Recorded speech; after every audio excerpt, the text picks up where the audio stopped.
Robinson Crusoe. Robinson Crusoe's ship had been destroyed by the sea.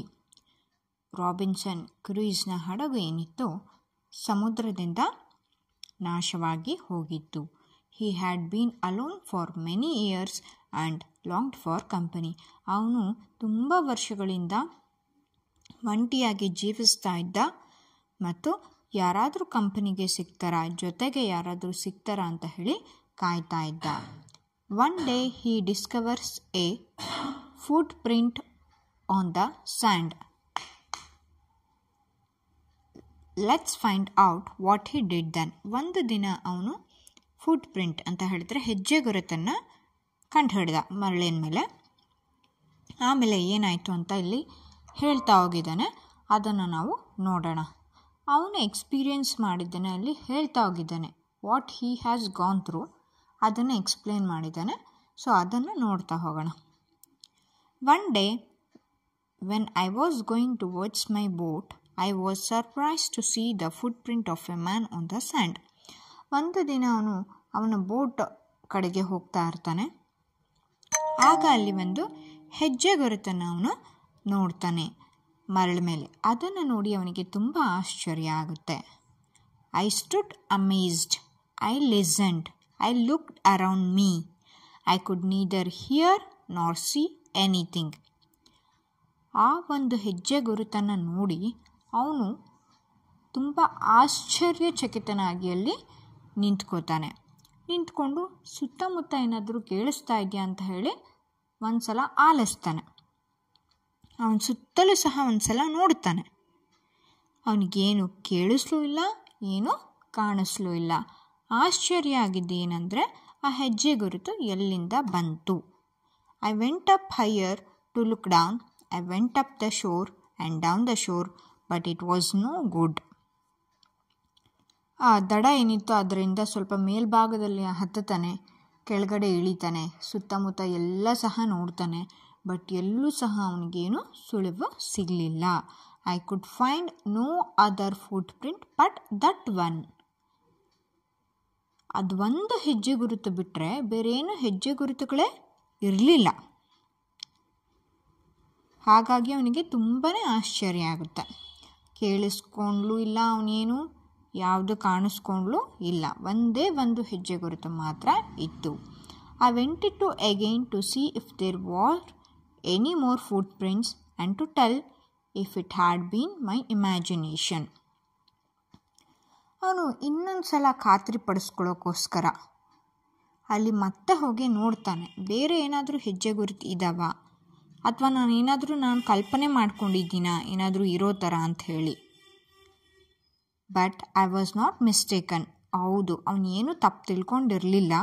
For there was exactly the footprint of a foot.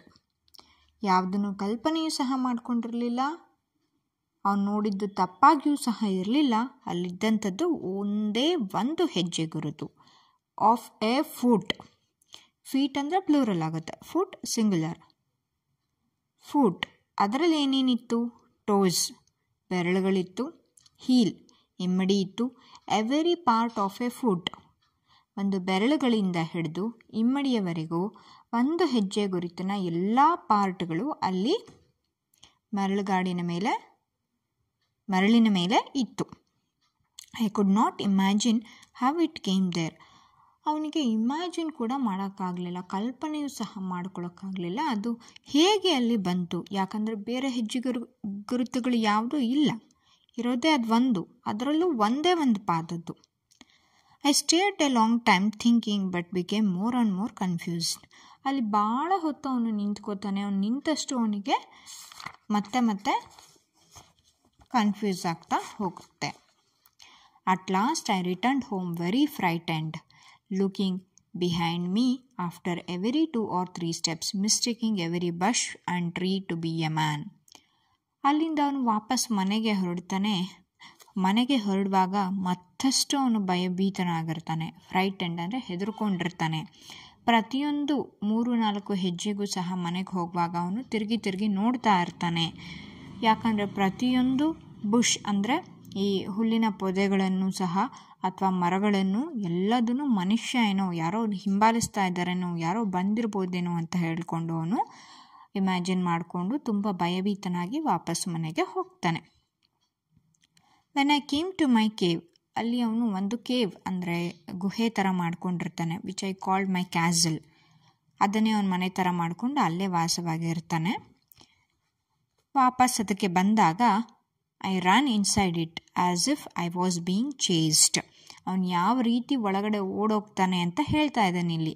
ಅವನ ಗುಹೆ ಒಳಗಡೆ ಯಾವ ರೀತಿ ಓಡೋಗಿರ್ತಾನೆ ಅಂದರೆ ಯಾರೋ ಅವನನ್ನು ಚೇಸ್ ಮಾಡ್ತಿರೋ ಥರ, ಅಂದರೆ ಅಟ್ಟಿಸ್ಕೊಂಡು ಬರ್ತಾ ಇರೋ ಥರ.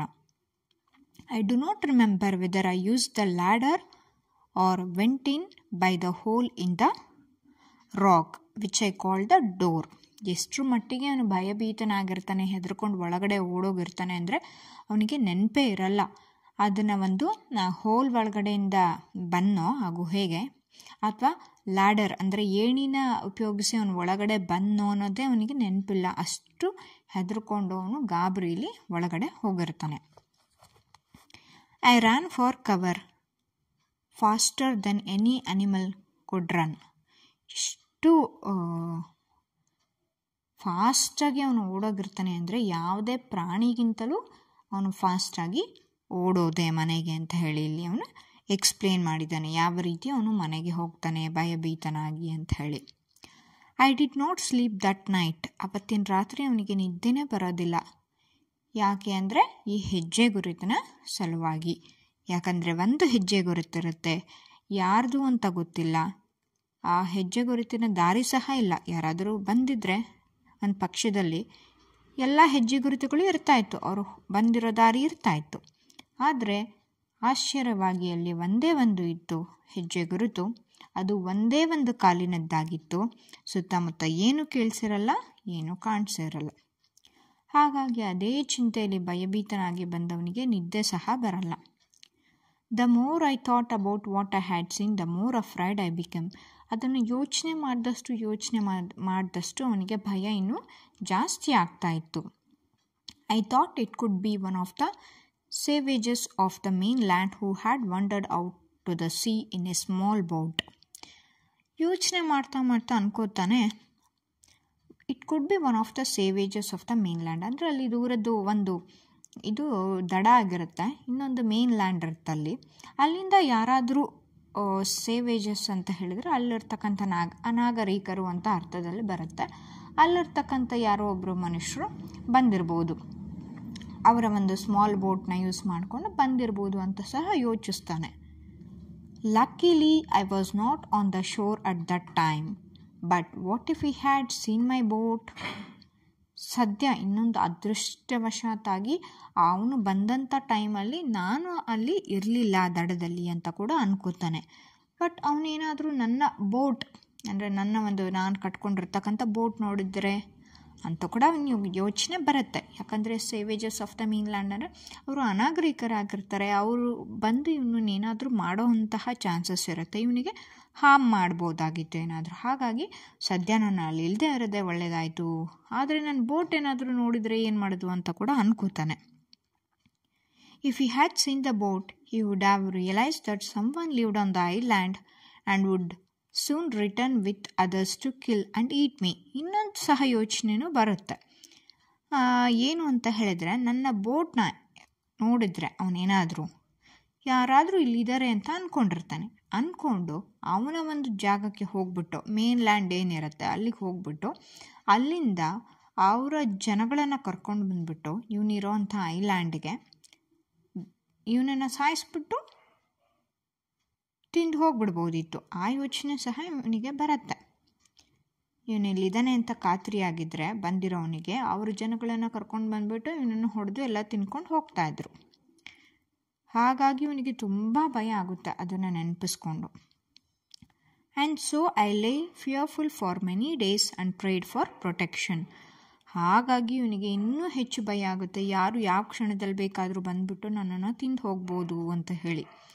ತುಂಬ ದಿನಗಳು ಅವನು ಭಯದಲ್ಲೇ ಕಳೀತಾನೆ. ಮತ್ತು ನನ್ನ ರಕ್ಷಣೆಗೋಸ್ಕರ ಅವನು ಪ್ರಾರ್ಥನೆ ಕೂಡ ಮಾಡ್ತಾನೆ, ನನ್ನನ್ನು ರಕ್ಷಿಸಪ್ಪ ದೇವ್ರೆ ಅಂತ ಹೇಳಿ ಕೇಳ್ಕೊತಾನೆ. In doing so I was much comforted and began going out to investigate. ಈ ಒಂದು ದೇವರಲ್ಲಿ ಬೇಡ್ಕೊಳ್ಳೋದ್ರಿಂದ ಅವನಿಗೆ ಸ್ವಲ್ಪ ಆರಾಮ ಅನಿಸ್ತಾ ಇತ್ತು. ಹಾಗಾಗಿ ಮತ್ತೆ ಹೋಗ್ಬಿಟ್ಟು ಅವನಿಗೆ ಏನಿರ್ಬೋದು ಇದು ಅಂತ ಹುಡುಕ್ಲಿಕ್ಕೆ ಸಹ ಪ್ರಾರಂಭ ಮಾಡಲಿಕ್ಕೆ ಸುಲಭ ಆಗ್ತಾಯಿತ್ತು. ಏನೋ ಒಂದು ದೇವ್ರ ಪ್ರಾರ್ಥನೆ ಮಾಡೋದ್ರಿಂದ ಅವನ ಮನಸ್ಸಿಗೆ ಸಮಾಧಾನ ಸಿಗ್ತಾಯಿತ್ತು ಏನೋ. ಬಟ್ ಈವನ್ ನಾವು as I went forward I looked behind me frequently because I was still very frightened. But ಎಷ್ಟೇ ಅವನಿಗೆ ಸಮಾಧಾನ ಆಗಿದ್ರೂ ಕೂಡ ಈಗಲೂ ಸಹ ಹೊರಗಡೆ ಹೋಗುವಾಗ ಪ್ರತಿ ಕ್ಷಣವೂ ಸಹ ಅವನು ಪದೇ ಪದೇ, ಫ್ರೀಕ್ವೆಂಟ್ಲಿ ಅಂದರೆ ಪದೇ ಪದೇ ಹಿಂದೆ ತಿರುಗಿ ನೋಡೋ ಅಂಥದ್ದು. ಯಾರಾದರೂ ನನ್ನ ಕೊಲೆ ಮಾಡ್ಲಿಕ್ಕೆ ಬರ್ಬೋದಾ, ಯಾರಾದರೂ ಹಿಂದೆಯಿಂದ ಬರ್ಬೋದಾ, ಅಥವಾ ಅಲ್ಲಿರ್ತಕ್ಕಂಥ ಮರಗಳನ್ನೇ ಮನುಷ್ಯರು ಅಂತ ಅವನು ಇಮ್ಯಾಜಿನ್ ಮಾಡಿಕೊಂಡು ಕೂಡ ಭಯ ಪಡ್ತಾ ಇದ್ದ. However, as I went about for 2 or 3 days and saw nothing, I became a little bolder. ಹೀಗೆ 2-3 ದಿನಗಳು ಭಯದಲ್ಲೇ ಕಳೀತಾ ಅವನಿಗೆ ಸ್ವಲ್ಪ ಧೈರ್ಯ ಬರುತ್ತೆ. ಯಾಕಂದರೆ 2-3 ದಿನ ಆದರೂ ಅಲ್ಲಿ ಯಾರೂ ಬಂದಿರಲಿಲ್ಲ, ಏನೂ ನಡೆದಿರಲಿಲ್ಲ. ಹಾಗಾಗಿ ಅವನಿಗೆ ಸ್ವಲ್ಪ ಧೈರ್ಯ ಬಂದಿರುತ್ತೆ. I decided to go down to the shore again and examine the footprint once more. ಹಾಗಾಗಿ ಆ ಧೈರ್ಯದಲ್ಲಿ ಅವನು ಏನಂತ ಡಿಸೈಡ್ ಮಾಡ್ತಾನೆ, ಮತ್ತೆ ದಡಕ್ಕೆ ಹೋಗ್ಬಿಟ್ಟು ಆ ಹೆಜ್ಜೆ ಗುರುತು ಏನು ಅಂತ ಹೇಳಿ ಎಕ್ಸಾಮೈನ್ ಮಾಡೋಣ, ಇನ್ನೊಂದು ಸಲ ಪರೀಕ್ಷೆ ಮಾಡೋಣ ಅಂತ ಹೇಳಿ ಅನ್ಕೋತಾನೆ. I decided to measure it with my own foot mark. ಆಮೇಲೆ ಇನ್ನೊಂದು ಸಹ ಅನ್ಕೋತಾನೆ, ಅವನದೇ ಆದಂಥ ಹೆಜ್ಜೆ ಗುರುತಿರ್ಬೋದಾ, ಯಾವುದೇ ಕ್ಷಣದಲ್ಲಿ ಇವನೇ ಮರೆತುಬಿಟ್ಟು ಅಲ್ಲಿ ಏನಾದರೂ ಒಂದು ಹೆಜ್ಜೆ ಒಂದು ಬಿದ್ದಿರ್ಬೋದಾ, ನನ್ನ ಕಾಲಿನ ಅಳತೆಗೂ ಆ ಹೆಜ್ಜೆ ಗುರುತಿನ ಅಳತೆಗೂ ಅಳತೆ ಮಾಡಿ ನೋಡೋಣ, ಎರಡೂ ಸರಿ ಹೊಂದುತ್ತಾ ನೋಡೋಣ ಅಂತ ಅನ್ಕೋತಾನೆ. As I came closer to the footprint I realise that it could not be my footprint because I had not come to this part of the beach since a long time. But ಅಲ್ಲಿ ಹತ್ತಿರ ಹೋಗ್ತಾ ಹೆಜ್ಜೆ ಗುರುತಿನ ಹತ್ತಿರ ಬಂದಾಗ ಅವನು ಅನ್ಕೋತಾನೆ, ಇದು ನಂದಾಗಕ್ಕೆ ಸಾಧ್ಯನೇ ಇಲ್ಲ. ಯಾಕೆ ಅಂದರೆ ನಾನು ಬೀಚಿನ ಈ ಒಂದು ಪಾರ್ಟ್ಗೆ, ಈ ಒಂದು ಜಾಗಕ್ಕೆ ನಾನು ಬಂದೇ ಸುಮಾರು ದಿನಗಳು ಆಗೋಯ್ತು, ನಂದಾಗಿರೋಕ್ಕೆ ಹೇಗೆ ಸಾಧ್ಯ ಅಂತ ಕೂಡ ಅನ್ಕೋತಾನೆ. ಸೆಕೆಂಡ್ಲಿ, ಇದು ಮೊದಲನೇದು, ನಾನು ಇಲ್ಲಿಗೆ ಬಂದೇ ಇಲ್ಲ, ಎಷ್ಟೋ ತುಂಬ ದಿನಗಳಾಯಿತು ಅನ್ಕೋತಾನೆ. ಎರಡನೇದು, as I placed my foot along that footprint it seem larger than my own. ಅವನು ಒಂದು ಹೆಜ್ಜೆ ಗುರುತಿಗಿಂತ ತುಂಬ ಅಳತೆಯಲ್ಲಿ ತುಂಬ ದೊಡ್ಡದಾಗಿತ್ತು ಇದು. ಹಾಗಾಗಿ ನಂದಾಗಿರೋಕ್ಕೆ ಸಾಧ್ಯನೇ ಇಲ್ಲ ಅಂತ ಅವನಿಗೆ 2 ಪಾಯಿಂಟ್ಗಳು ಸಿಕ್ತು. My fear returned. I went home again believing that there was someone there. ಅವನ ಭಯ ಇನ್ನೂ ಜಾಸ್ತಿ ಆಯಿತು ಅನ್ನೋದಕ್ಕಿಂತ ಮತ್ತೆ ಹೋದಂಥ ಭಯ, 2-3 ದಿನ ಏನು ಆರಾಮಾಗಿರ್ತಾನೆ, ಏನೂ ಇಲ್ಲ ಅಂದ್ಕೊಂಡು ಆ ಭಯ ಮತ್ತೆ ಮರುಕಳಿಸುತ್ತೆ. ಮತ್ತೆ ಮನೆಗೆ ವಾಪಸ್ ಹೋಗ್ತಾನೆ.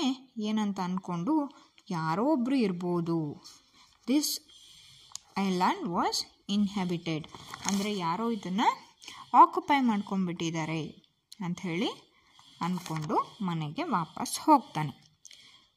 ಥ್ಯಾಂಕ್ಸ್.